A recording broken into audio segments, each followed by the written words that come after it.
Welcome back my channel nursing easy classes students. आज के इस पार्ट में हम देखेंगे साइकोलॉजी के पार्ट चल रहे हैं तो nature of psychology. So students, nature of psychology में फर्स्ट पॉइंट दे रखा है साइकोलॉजी यूजेस साइंटिफिक मेथड्स। तो हमने इंट्रोडक्शन में पढ़ा था कि साइकोलॉजी क्या है, सिस्टमेटिक एंड साइंटिफिक स्टडी है किसकी, ह्यूमन बिहेवियर की। क्यों है सिस्टमेटिक एंड साइंटिफिक? इसलिए है कि जब हम ह्यूमन बिहेवियर की स्टडी करेंगे तो आप ही बताइए क्या एक दिन में स्टडी हो जाएगी? सिस्टमैटिक तरीके से करेंगे और साइंटिफिक तरीके से। तो इसका एग्जाम्पल समझते हैं कि साइकोलॉजी के अंदर साइंटिफिक मेथड का ही यूज़ कैसे करते हैं। फॉर एग्जांपल आप मेथड्स पढ़ेंगे आगे, तो उसमें एक मेथड आता है ऑब्जर्वेशन मेथड। किसी भी बिहेवियर को स्टडी करने के लिए ऑब्जर्वेशन बहुत हेल्पफुल होता है। फर्स्टली हम क्या करते हैं, ऑब्जर्व करेंगे। आप आगे नर्सिंग में फंडामेंटल में भी पढ़ेंगे कि किस तरह से पेशेंट को ऑब्जर्व करते हैं उसकी डिसीज़ का पता लगाने के लिए।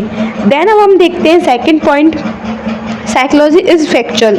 आप सभी जानते होंगे कि साइकोलॉजिकल फैक्ट्स बहुत चलते हैं, तो साइकोलॉजी इज़ फैक्चुअल। तो फैक्चुअल कैसे है देखते हैं। साइकोलॉजी फैक्ट से रिलेटेड है। फॉर एग्जाम्पल से समझते हैं और एग्जाम्पल स्टडी से रिलेटेड है। अगर आप किसी भी टॉपिक या सब्जेक्ट को अच्छे से मेमोराइज करना चाहते हैं, लॉन्ग टर्म मेमोरी में याद रखना चाहते हैं, तो उस टॉपिक को आप क्या करें, किसी और को पढ़ा दें। कहने का मतलब क्या है, टीचिंग मेथड का यूज़ करें। अगर आप टीचिंग मेथड का यूज़ करेंगे तो उस टॉपिक को आप रेयरली भूल सकते हैं, मतलब आपको अच्छे से वो याद हो जाएगा। तो ये फैक्ट है, आप लोगों ने सुना भी होगा कि आप अच्छे से उस चीज़ को टीच कर दोगे तो वो आपको याद हो जाएगा, या फिर आपने खुद फील किया होगा, कभी किसी को टीच किया होगा तो वो टॉपिक आपको याद हो गया होगा। अगर ऐसा है तो कमेंट करें।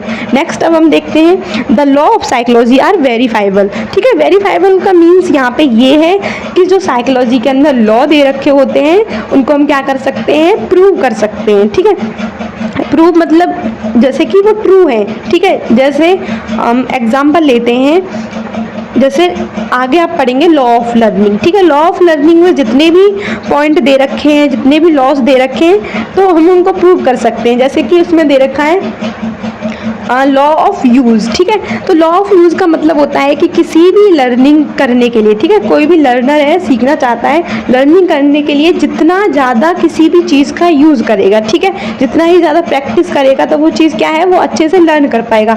तो ये तो हम प्रूव कर सकते हैं, तो इसलिए क्या है, लॉ ऑफ साइकोलॉजी वेरीफाइबल है। इसी तरह से ये इसी से रिलेटेड है, the law of psychology is universal. तो स्टूडेंट्स, लॉ ऑफ साइकोलॉजी क्या है, यूनिवर्सल है। कहने का मतलब क्या है, हर कोई इनसे जाने अनजाने में इनको फॉलो करता है, इंटरेक्ट होता है इनसे। For example law of learning का ही लेते हैं।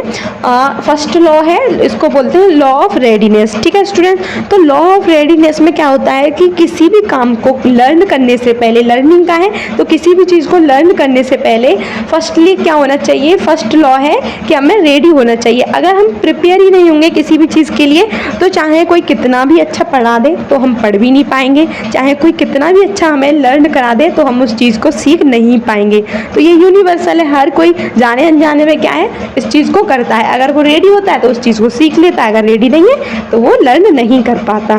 देन हम देखते हैं psychology discover the cause and affect relationship in human behaviour. तो स्टूडेंट, साइकोलॉजी क्या करता है, डिस्कवर करता है।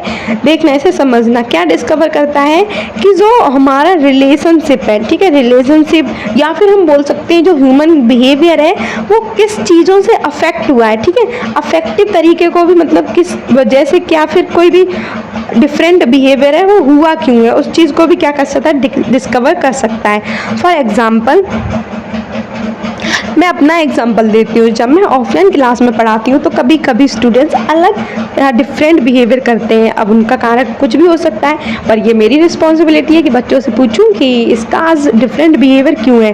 तो उसमें पता लगता है कि जो स्टूडेंट्स हैं कोई हेल्थ प्रॉब्लम में, जैसे हेडेक हुआ, फीवर हुआ, या फिर कोई अदर प्रॉब्लम हो सकती है जैसे फैमिली प्रॉब्लम, तो उनको भी किसके द्वारा सॉल्व कर सकते हैं, हम साइकोलॉजी के द्वारा। क्योंकि भाई साइकोलॉजी पढ़ी है तो हम इजीली उसको बिहेवियर को हम क्या कर सकते हैं, नॉर्मल कर सकते हैं, उसको मोटिवेट कर सकते हैं, और जैसे उसने प्रॉब्लम बताई उस प्रॉब्लम को सॉल्व कर सकते हैं, उसे एडवाइस दे सकते हैं, एट्सेट्रा।